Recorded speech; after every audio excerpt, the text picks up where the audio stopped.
வாங்க ஏஐ பத்தி ரொம்ப சுலபமா தெரிஞ்சுக்கலாம். இந்த ஏஐ நான் என்னன்னு எல்லாரும் பேசிக்கிறாங்க இல்லையா, அத பத்தி தான் பார்க்க போறோம்.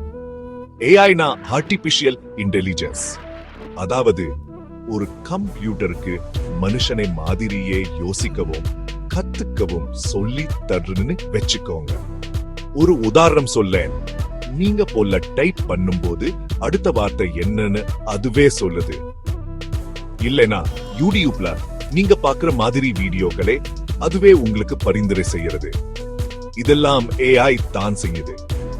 இது எப்படின்னா மெஷின்களுக்கு ஒரு மூளை கொடுக்க மாதிரி.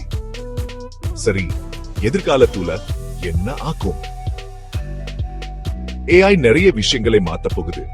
தானா ஓடுற கார்கள், புத்திசாலி ரோபோக்கள், டாக்டர்கள் ஏஐ பயன்படுத்தி நோய்களை சீக்கிரம் கண்டுபிடிக்குது.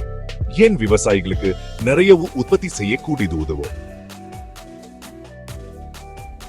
இதுல ஒரு சூப்பரான விஷயம் என்னன்னா, நம்ம ஏஐ எவ்வளவு அதிகமா பயன்படுத்துறோமோ அவ்வளவு அதிகமா அது புத்திசாலித்தனம் ஆகிட்டே இருக்கும்.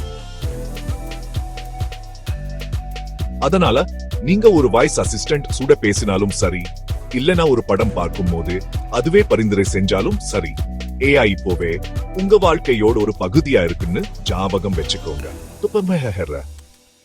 எதிர்காலத்துல இது இன்னும் பெருசா வரப்போகுது. ட்ரெக் ரொம்ப ஆச்சரியமா இருக்குல்ல?